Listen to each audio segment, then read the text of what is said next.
We think, wow, this is going to require at least 12 years of university education for me to learn about this. But this is something that can't be learned. So that is truly astounding. It cannot be learned. It's absolutely impossible to learn it. Nothing to learn, nothing to effort for, nothing to achieve. No education is necessary. All that is required is an open mind. And since everyone already has an open mind, everyone is qualified. It's the birthright of everyone. In today's world, it's extremely important that more and more human beings elect to get familiar with the mind as it really is, rather than continuing to persist in these old ways of using the mind. In the mind that is completely free of opinions, all we can see is the bright light of day, the bright light of day that doesn't see a difference, that truly doesn't see a difference between people, that doesn't see a difference that causes separation, that causes disharmony, that causes war, that causes conflict of any kind. When we end the conflict within ourselves, this constant war of thoughts, got to get more good thoughts, got to get rid of the bad thoughts. When we end that war within ourselves and just relax into the spaciousness of the basis of mind as it is, then all the conflicts within ourselves completely come to an end, not just for a little while, but forever. So, at first it might be just for a little while, but that may be the first time in our lives that even for a little while, we've had no conflict within ourselves. And just knowing that for a little while, even for an instant, is very self-affirming, because we show ourselves something about the nature of our mind that is incontrovertible. No one can argue against it. Even though we may have searched for all kinds of ways to bring an end to our inner disharmony, in one instant of the clear light of wisdom awareness that is at the basis of the mind, in just that one instant, we see that within ourselves is complete relief from all our suffering. Complete relief. In that one instant, then, very naturally and usually gradually opens up into this completely relaxed way of being that doesn't need to be all tied up in knots all the time. To end this war, to end this conflict within ourselves where we spend our whole life kind of like a robot sorting thoughts. These are the good ones. These are the bad ones. Got to get more good ones. Got to get rid of the bad ones. Got to show everybody else what my opinions are so they all think I am somebody, and so that I'll think I am somebody. All that completely comes to a stop, and there is just this essence of what's really true about everything. When we bring an end to the conflict within ourselves, then immediately we see how this applies to everyone. And not only does it apply to everyone, every human being in the world, but that it really is the basis, not only for our own peace of mind, but it's also the basis for peace in the world. It's beyond any kind of political ideology. Through political ideologies of whatever kind and all this thinking about everything, we've never been able to arrive at world peace. It's always just out of our grasp or way away from our grasp. It's like an ever-receding horizon. It's like walking around the world continually and trying to get to the horizon. Well, that would never happen. So you see, there can never be this peace in the world until there's peace within. The peace in the world comes from peace within.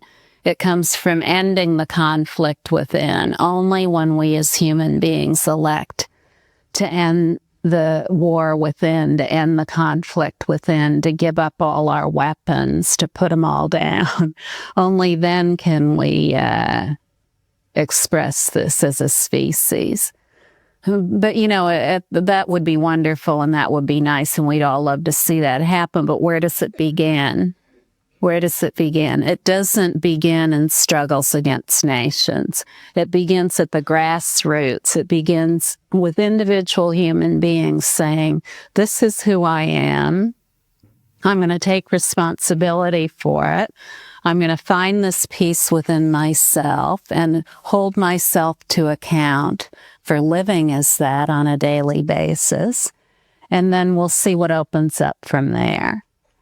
And I can guarantee you what opens up from there is something truly amazing. No matter how skilled you may be, what opens up from there is accomplishment beyond anything that you could have imagined, no matter how accomplished you might be. So this is interesting, isn't it? It's not only interesting. Well, first of all, here we have it. We have something about ourselves that is so magnificent and unparalleled that for most of us, when we hear about it, we think, wow, this is going to require at least 12 years of university education for me to learn about this. But this is something that can't be learned. So that is truly astounding. It cannot be learned. It's absolutely impossible to learn it.